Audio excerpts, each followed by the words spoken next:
Well, hey there. You've stumbled upon the intersection of internet quandaries and psychological insight. Welcome to Veritas Views on AITA, where the quirks of the internet meet the expertise of Veritas Psychology Partners. Thanks for joining us. I'm your host, Michael MacBride, and I'm joined by our dynamic duo of psychologists. Hi, I'm Dr. Gayle MacBride, and with me today is Dr. Daniel Kessler, clinical psychologist, and my business partner. Welcome, Dan. Hey, how you doing? I'm It's doing Sunday well. It's great to see morning. you this morning. Yeah. It's a I beautiful asked a sunny question. Sunday morning. I asked a question and then I started talking immediately. Like that really not what you want in a therapist, to ask a question, then talk over you. You know? Fair enough. Fair enough. Yeah. I think we're here to answer some questions, speaking of questions. And Michael, have you brought us a fascinating question? I bet he has.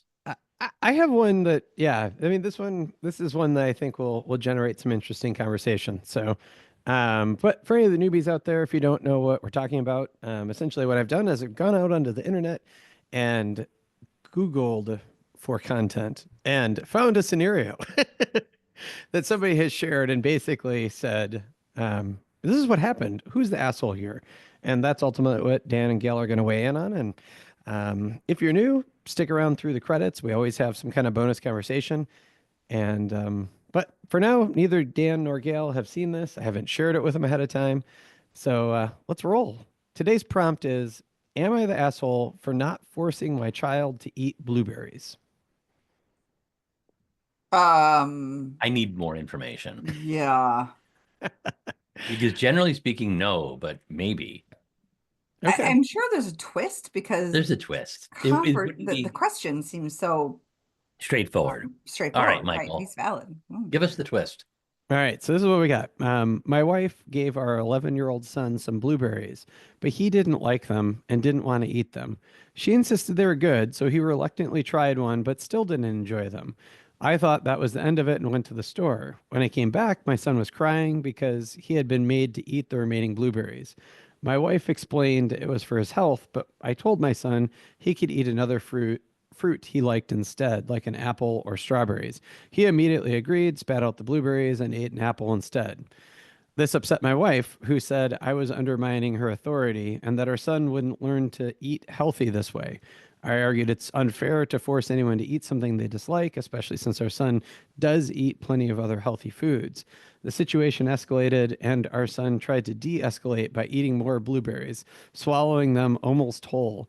But the argument continued. I apologized to my son for the conflict, but I stand by my belief that we should respect his preference while ensuring he still eats a balanced diet.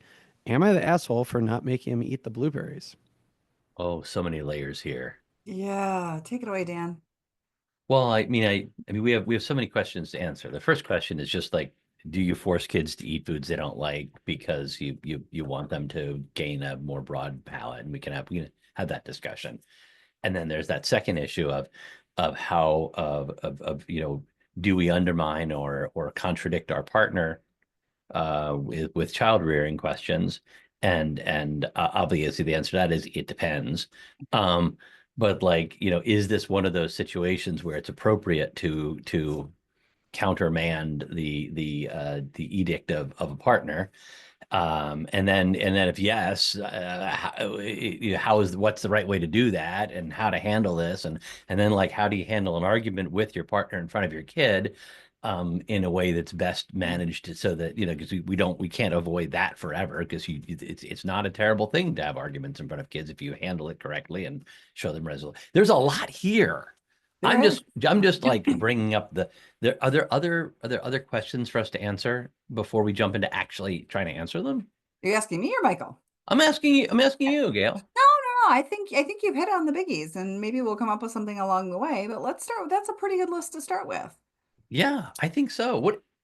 Which one do we tackle first? Well, I think maybe forcing a kid to eat something. This is the superficial question of the post, Right. which is, I think, a difficult question for parents. Yeah. You're right. There is some sort of, and I think the poster's right. There's some Hope or expectation in child rearing that you have your kids try a number of foods. If you don't, they end up being, fed on a diet of mac and cheese and dinosaur chicken nuggets, which is not what we want. That's not a healthy and balanced meal. And how do you get that? Well, you set an expectation in your household that you try at least one bite of everything on your plate. You don't have to like it, just have to try it. And my kid's pediatrician used to say that, sometimes you have to introduce something as many as 100 times before they Yeah, develop the taste buds and the palate for this. As we know, taste buds and palates change.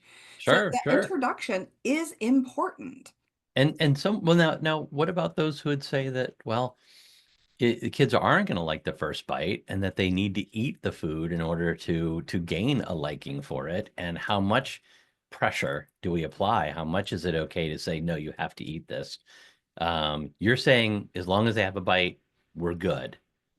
I'm of the mind Hmm. to have the child take a bite. And if they don't like it, that's okay. It doesn't mean it's never going to appear on the table again. And it doesn't Hmm. mean it's never going to appear on their plate again.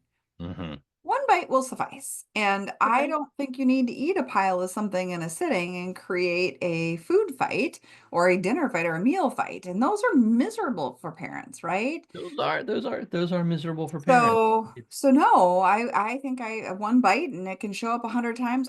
I'm fine with that. That was where we landed as parents that we could agree to and felt like it gave our kids the exposure without creating really terrible interactions and power struggles. What would you say to those parents who would say like, no, my kid won't eat any vegetables, and I feel like I need to make them eat like this, at least a small salad. I need to make them eat. Oh, thank you for that. By the way, I was going to say it looked like you were like talking from a steam room for a moment there. Yeah, the sun came in my window a little bit Yeah, there it was and it interesting. was enjoyable, but For those uh, who are not watching on YouTube, right. My window cast a bunch of light in, and then I yeah. But literally watched I out mean, for the. what would you say to those Um, parents who said no? I'm yeah. I'm going to put food on their plate. They need to eat the food. Like I'm not going to give them anything unhealthy or bad for them. And I think that the way for them to learn is to like they can't, because they need to eat salad. They need to I eat think whatever vegetable. They have to choke down their broccoli. Like, this borders on some medical advice that I don't want to give. I want to be really careful about my scope. fair enough, fair Um, enough. but I think, you know, I would maybe talk about how do you set a family expectation of just one bite of a thing that looks like the thing. I get a little hesitant when we disguise vegetables and healthy things in something that doesn't look healthy without having the healthy object appearing in its natural state, right? So, for Mm. example, you can buy products with powdered mixed green vegetables and those kinds of things and it looks like chocolate milk. Great. Your kid is now in their brain drinking chocolate milk, and you're going, yes, parent win. I've got all of these greens in there, and that's wonderful. But the kid doesn't ever associate what this is, if they love it, right, with what's actually in it. So I would want to see a balance. I would want to see a try it So bite of carrot broccoli. cake doesn't fit the criterion for Gail Carrot MacBride. cake doesn't count.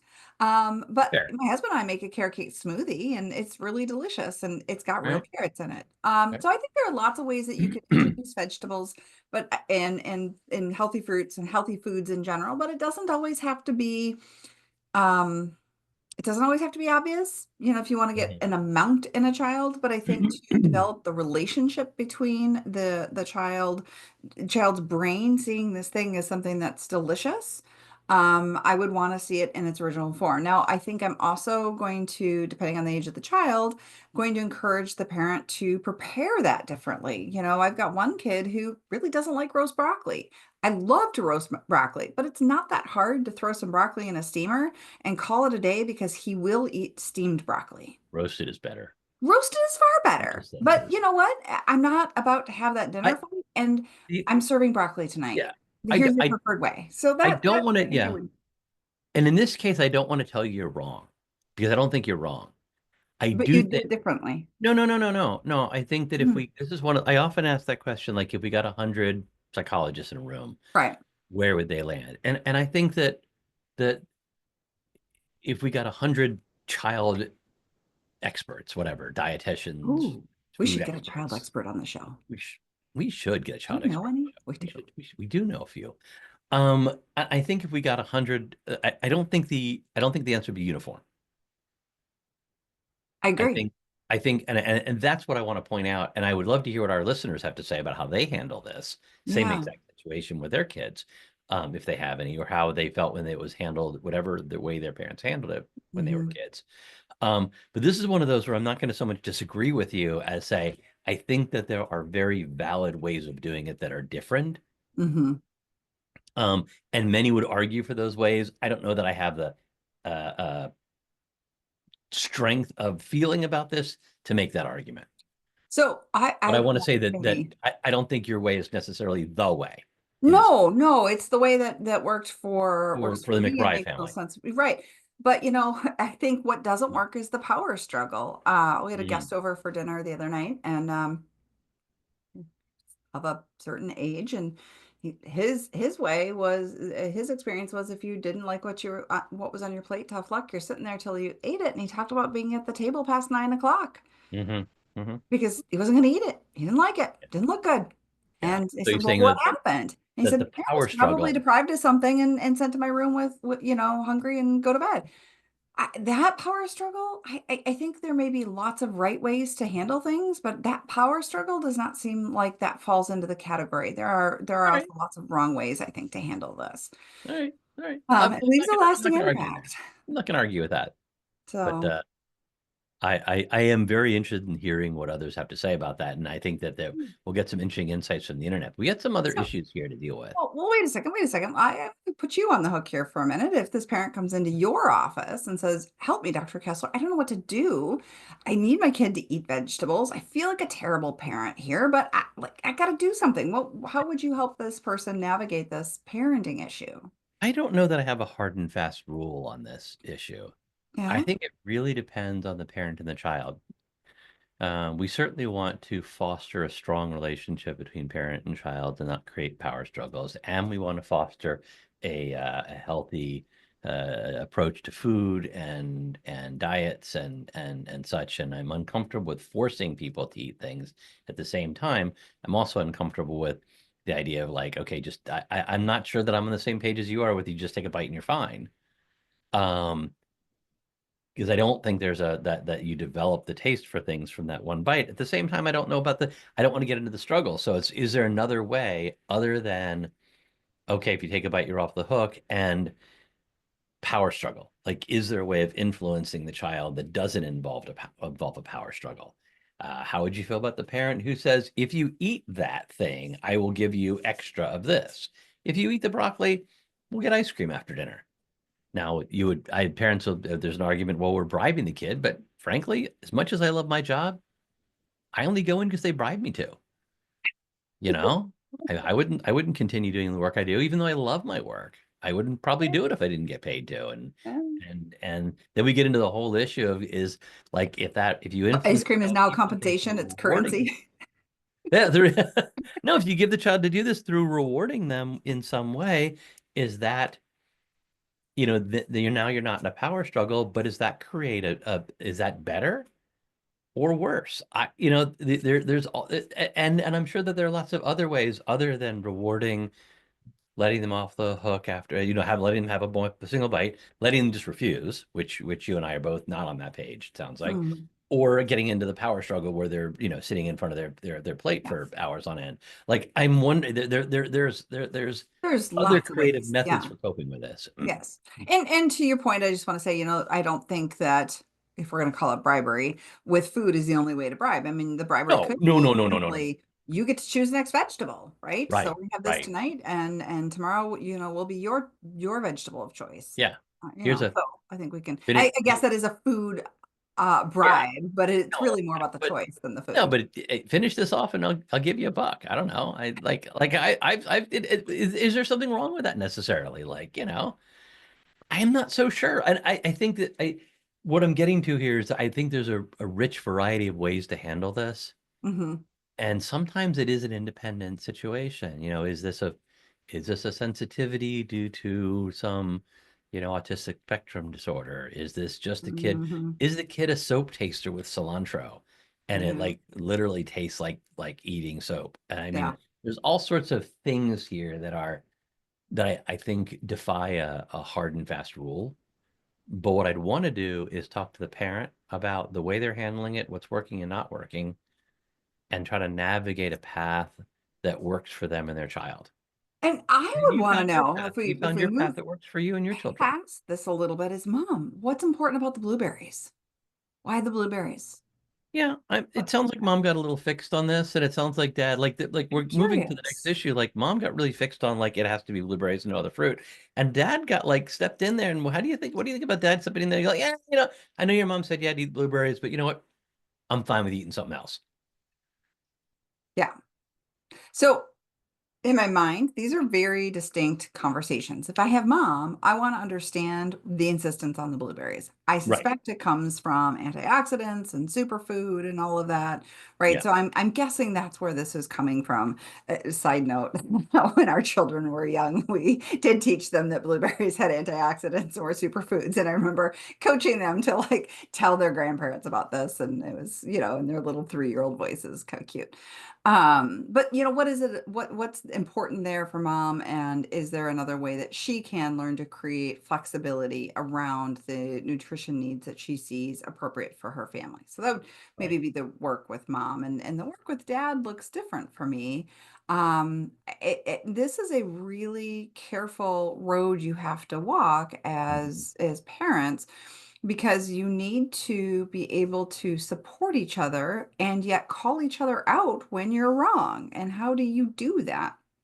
I certainly don't think that's well done in a high conflict way in front of the Mhm. child. If you can do it in a low conflict way in front of the child, okay.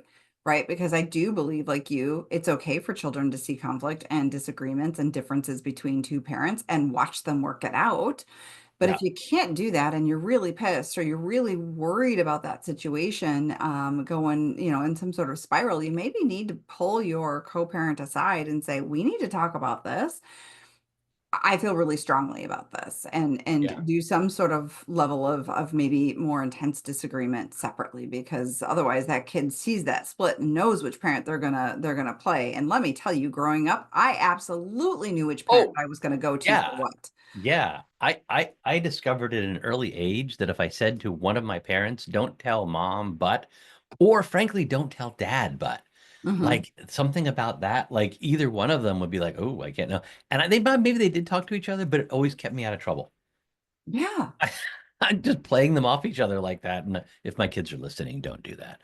But like, I have problems with, because OP asked the wrong question. He Absolutely. didn't say, am I I'm wrong glad for you not said it that eating way, because that was blueberries? my first thought, is this is the wrong question. Yeah, the question is, am I wrong to counter, am I wrong to override my wife's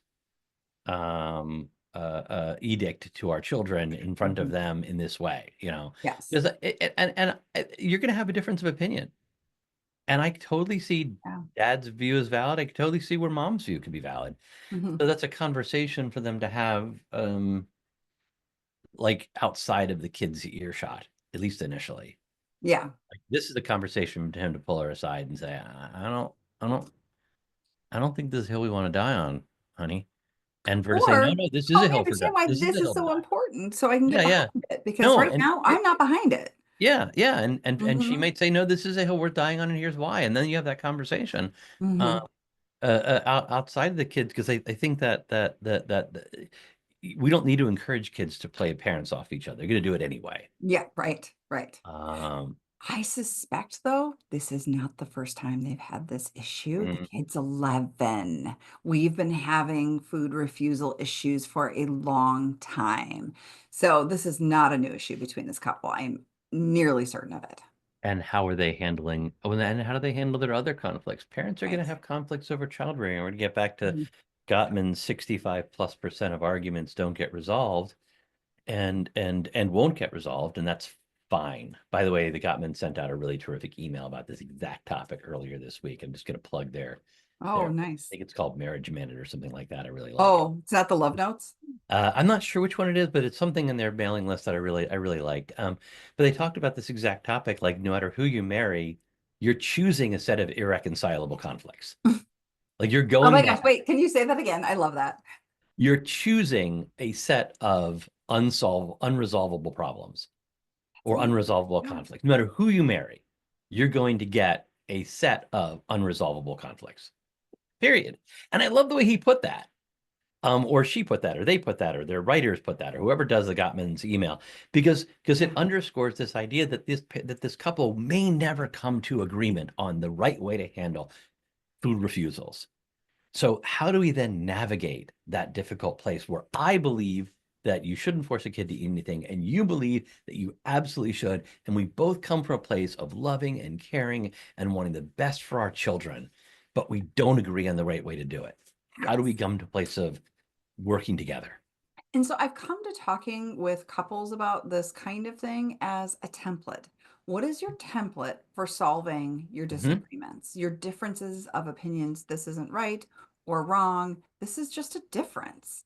And that template is really important. Right. I talked with a couple years and years and years ago that they were in an irreconcilable, stuck place, but they had experienced child loss early in their marriage. And so my question to them is, how did you manage that? That was incredibly difficult. And can we use that template for the incredibly difficult place that you're at right now? And they went, huh, of course we can. Because it is remarkable, by the way, when a couple is able to navigate that and stay together. It's a really difficult thing to get through. And so you know that couple had a template. They Yeah. had something. And I think that's important to reach into and think about what that template looks like, and how do you bid to your partner that, hey, I want to invoke that template here. I want to use that here. And that bid is a little sign or a signal to your partner that this is now coming in play. We're using some of our communication skills, our relationship skills. And couples come into our office so often like, let me explain what the situation, and they're looking for, I don't know, Judge Judy to tell them who's right and who's wrong and to resolve the conflict. And one of the things we spend a lot of time doing, both of us with the couples we work with, is this is not necessarily conflict you're ever going to resolve. Mm-hmm. And if you're not going to resolve this conflict and the whole bunch of other conflicts you have, how do you work together? And I love the idea. I use that word as well, the template. What is your template for resolving these conflicts or working together when we're not going to resolve the conflicts?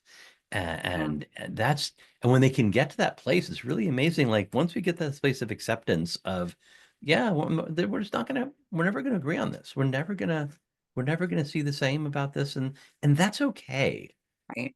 I think that's the most important thing, is understanding that it's okay. You don't have to have 100% agreement. No, You do have to have a way of talking with each other about that difference. And in this particular instance, how do we want to ultimately decide and make a decision that maybe is a compromise where each one gets a little bit of a win. Maybe it's a little bit of a give for the other, where you I, go, okay, we're going to do it this I way. always avoid that And word.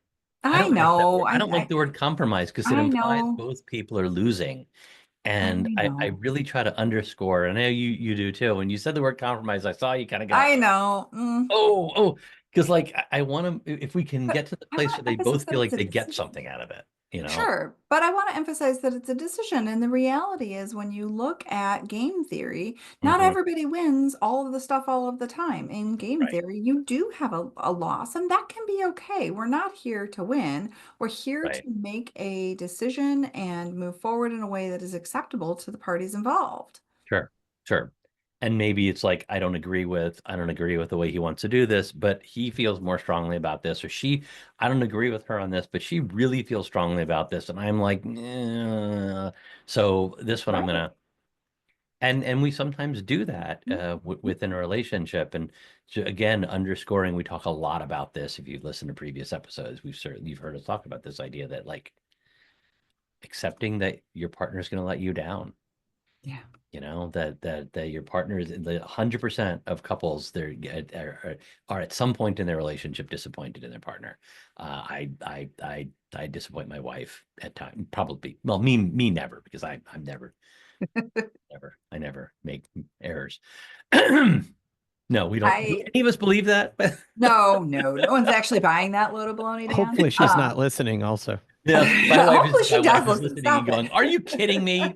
Are you fucking kidding me?" No, Like, she's getting a good laugh out of it right now. she probably is. Yeah. When I hear you say that, and I think about this often in graduate school, the professor that taught my marriage and family work, he disclosed a little bit about how, they kind of bid to soften in an argument. And he would say, it's almost like we're two different people. And it was a nice little reminder that we fall under, it's called the assumption of similarity, right? That our spouse is similar to us. They're going to feel the same way, to like the same things, think about things in the same way. And it's a nice reminder that we are two individuals. We are separate human beings, and in relationships. Yeah, we sometimes have to gently remind each other it's as if we're two different people. I really love that. And it is something that gets really pushed in popular media. We talk a lot about rom-coms and how they paint this very unrealistic picture. But that's one of those ideas that we're going to be on the same page and finishing other sentences. And it's important to like see the world in the same way and have the same worldview. And we're just not. No. It's not gonna happen. And it's great when there's similarities, but there's also like we're not the same people. You know? That's okay. That's what brings us that I think diversity, right? I think it's important to have our views challenged and think about things differently and bounce those things around together. That's what makes us, I think, just better people. Yeah, I gotta say, getting back to our question here, I'm not real happy with the way OP handled this issue. No, I'm really quite it's dissatisfied. not the blueberry issue. In front of the child going, "Oh, I know mom said you have to eat these blueberries, but I'm okay if you do something else and set the blueberries aside." And I think in that moment, I think mom there has every reason to be pretty annoyed with him about that. And I'm annoyed with her on how she's handled the blueberries. I'm annoyed with him how he handled her. Right. And again, to my point that this is not the first time, this child now is in a role of peacemaker. Watch. Yeah. I'm going to fix this between you. I'm going to eat mouthfuls of blueberries, even though I don't like them. And that's really, really heartbreaking here. Yeah, this couple has unintentionally triangulated their child into the conflict. And I'm constantly saying to the people I'm working with, triangles are bad. Like if you're triangulating a child in, or you're an adult child who's been triangulated into a conflict between parents, like that's a really hard place to be. And that really is doing a disservice to this kiddo, is being caught in the middle of this conflict where he's the source of the conflict. And kids, if I didn't do that, if I'd eaten the blueberries, mom and dad wouldn't be arguing, and this is awful. And I really feel for this kiddo in this situation. Also, blueberries are delicious. I don't know what he's going on about. Like, some blueberries get a little mealy and a little so like those particular blueberries, maybe they were no good. They're really maybe just macerated. Those deserve to be frozen and put into a smoothie. Sprinkle a little bit of sugar on them and like stir it. Blueberries they're wonderful. Ooh, I smell a parenting difference. Don't sugar fruit. It's just sweet enough. No. Sometimes blueberries can be a little bit like just a little bit of sugar in them. I think you really, eat a handful. You get break it down. Oh, totally. Or throw them in a nice pan. Throw them in a pan with a little bit of maple syrup and a pinch of salt, and let them cook down. And put those up on top of pancakes. Are absolutely wonderful, and they stain your teeth blue. Oh, fun bonus! It's a fun bonus. It is a fun bonus. So blueberries are delicious, fresh, in smoothie, in a compote. They're just terrific. Dried, they're just. And what goes to show, mom had options. We don't have to just eat blueberries unadulterated. We don't. I think that make some different decisions here. And one of the things we can even get to here is when we get stuck as parents, so we get caught in, and like I certainly find myself asking myself this question, like, is this the hill I want to die on? Like, and sometimes the answer is yes. This is absolutely no. This has to go this way. And sometimes like, yeah, I've gotten stuck here in a power struggle, and what's the best way out of this power struggle? Where Mhm. I don't want to lose the power struggle, but at the same time, I don't want to be in the power struggle. And how do I get out of that power struggle? Because it's not helping my child to lose it or win it. For quite Yeah. frankly, it's helping the child to get out of it. Right. Because our Help. greater interest is our relationship with the child and raising good humans. Right. Right. Exactly. So, So we're saying here. It sounds like what we're saying is, um, if your question is, am I an asshole for not making my kitty blueberries? But that's not really the question. Am I an asshole for the way I handled this with my wife? You handled it badly. so Uh, is he an asshole or does he just suck? Mildly I dickish? he handled it poorly. I mean, I think all around this wasn't handled great. Yeah. I'm not sure if I don't know the history, so I'm not ready to bust mom for making this the hill she dies on. But maybe she's out of line. I know he's out of line for the way he handled it with. It sounds like he's out of line rather for the way he handled it with a kiddo. Um, what are your thoughts? I think the parents suck. I'm maybe a little bit more intense than you are. Okay. I'm sure there's some You backstory feel more here. intensely than I do. Yeah. But I really think mom handled the place she got stuck very poorly. And I am having a hard time imagining a through line where she would be in the right on this. Hmm. Now, that with the caveat of we get these posts, someone has presented a situation from their own perspective, and we don't have mom's perspective here. Right. So I Right. don't know what that is. Perhaps there really is some through line where she was in the right to insist on this, but I really, really All struggle right. to see it. Even if the child said, Mom, I promise I'm going to eat the blueberries. I want you to buy them from the grocery store. And she's great. I'm going to buy the blueberries. I don't like blueberries. You eat blueberries. Hey, dude, you asked for blueberries. You're now not eating the blueberries. That's food waste. I All feel right. strongly All right. about food waste. Even still, it gets into an issue of consent, right? Which is I get to change my mind. That sucks. But then you don't ask the child All about right. blueberries or you don't fucking buy the blueberries. So like I can't see where Okay. mom doesn't Okay. suck at least somewhat. And dad All right. definitely sucks and painted in and really mostly because he didn't realize the issue that he was really up against. He Right. made the issue about the blueberries and is Not about seemed the. agnostic to the issue of the of parenting to Yeah. co-parenting in the moment. He's completely blind to that. Okay. And, Michael, and with the let's internet. wait, and let's not forget the little kid who's enabling their arguments by like trying to be. I'm Oh, he's just a kidding. Oh, kid. He's no, 11. no, no, Boo. no, Kids. no. No, if you're gonna bust this kid's chops, then someone in the I'm room. just kidding. That part was heartbreaking to me. Like I could Yeah. totally picture him like shoving Like, the no, blueberries in his mouth, going, "Everything's fine. Everything's fine." stop arguing. I feel terrible about that too. What'd Yeah. the internet say? Well, the internet was not as nuanced in their understanding as the post as you are, which Okay. I would expect to not be the case.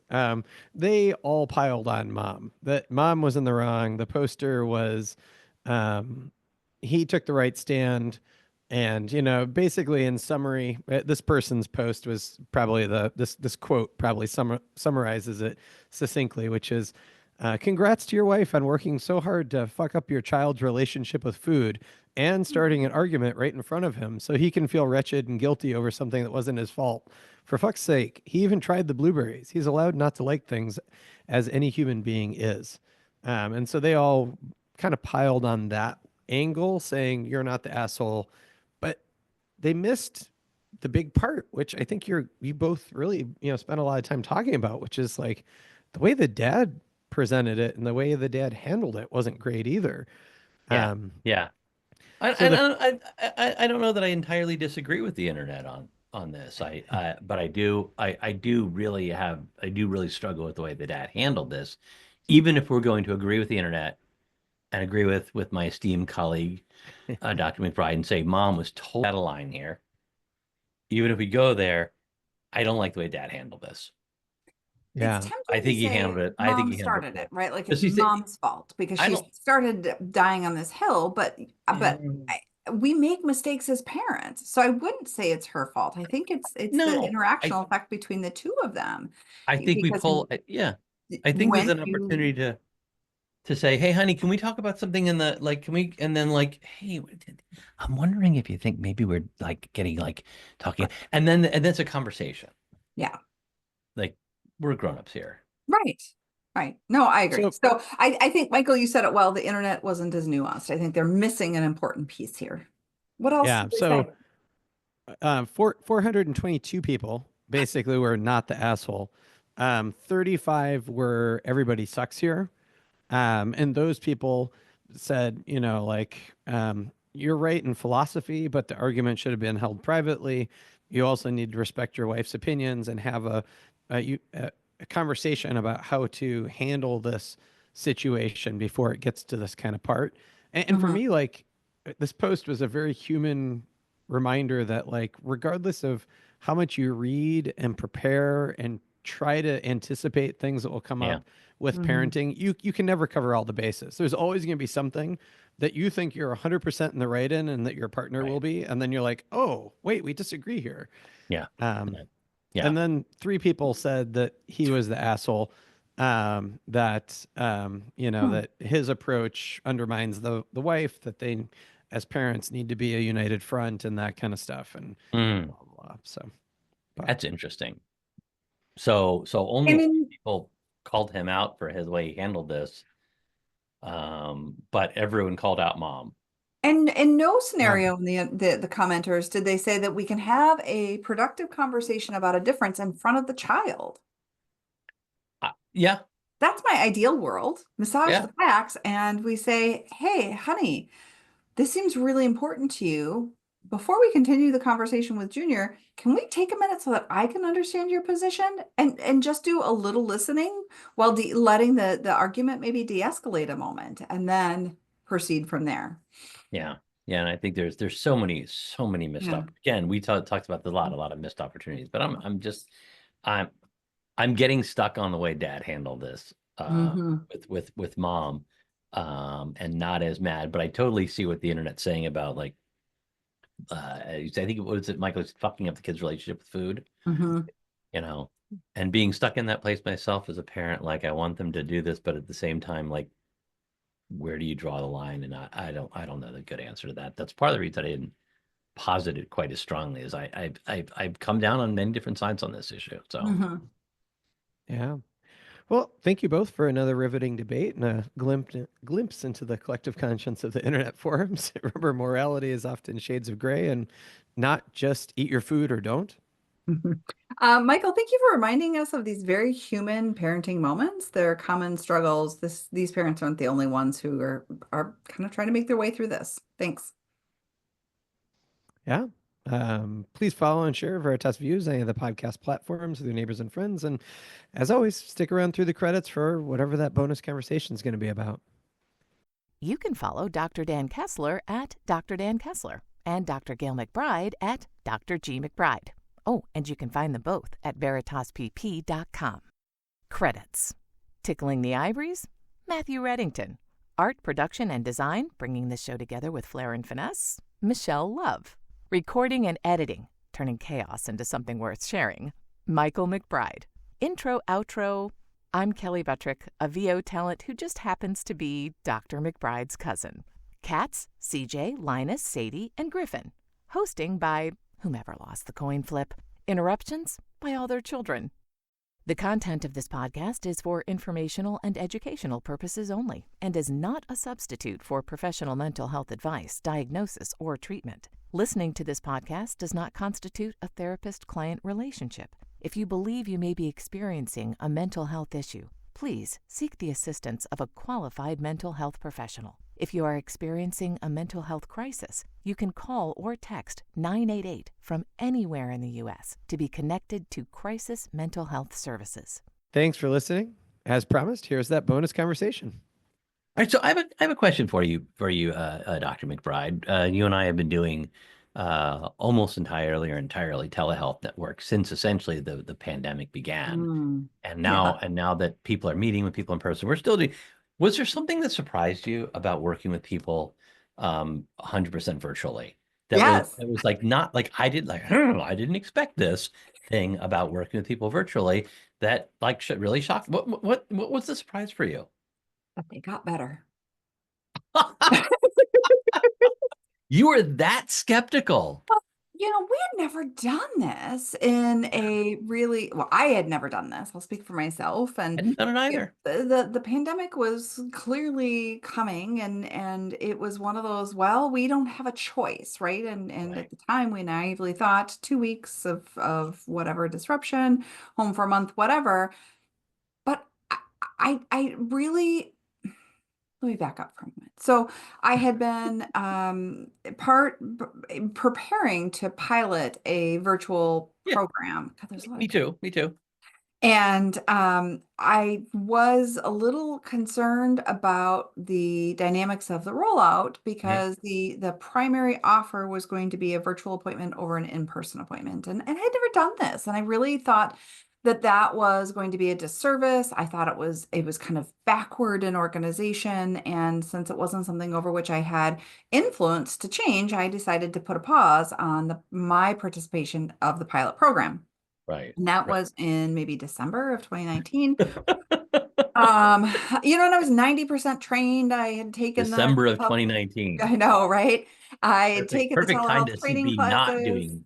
Yeah. and had all of all of what I needed established, except I think I didn't have the required headset or something like that. And, Right. come February, early March, I was like, oh shit, we're not going to get an option. We're just going to have to Right. do the thing. And so, I took my computer and my headset and I went home. And I mean, quite frankly, for a while there, I officed out of my son's bedroom. So he'd have to get up in the morning and go to school.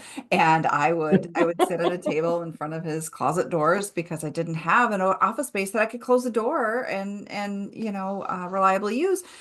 And so I did that, but I didn't know that I would expect people to get better. And, we had never done this. And the doubt Right. was, is this as effective over the video screen as it is in our offices? Can we do good work this way?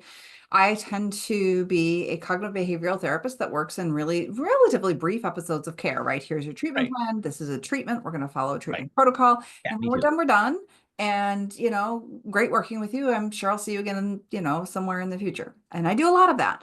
And I remember feeling incredibly successful the first time I was able to, after a protocol of treatment, go, wow, you're better. Got This is better. wonderful, right? Like it was that validation that I needed that this was as good as being in person. Now, the thing I think I miss the most when I do the video is and you and I both will do this sort of carrot top style, little bit of performative to make a point. And that's a little bit lost when you don't have that hands-on experience with someone. Yeah. I I try have to no replicate props. that, but it's never as robust as when I'm in my office. But yeah, I mean, really honestly and truly, I was impressed and surprised and thrilled to know that doing your work via video was as effective as being in person. Yeah.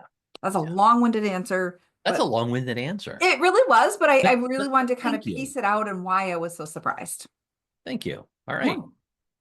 Michael, Yeah, that's interesting. take us It's out. funny I do remember some of that as well. But anyway, it's interesting to hear you reflect on it now that it's been Mm. 4 years. So 5 almost. going on 5. Yeah. Yeah.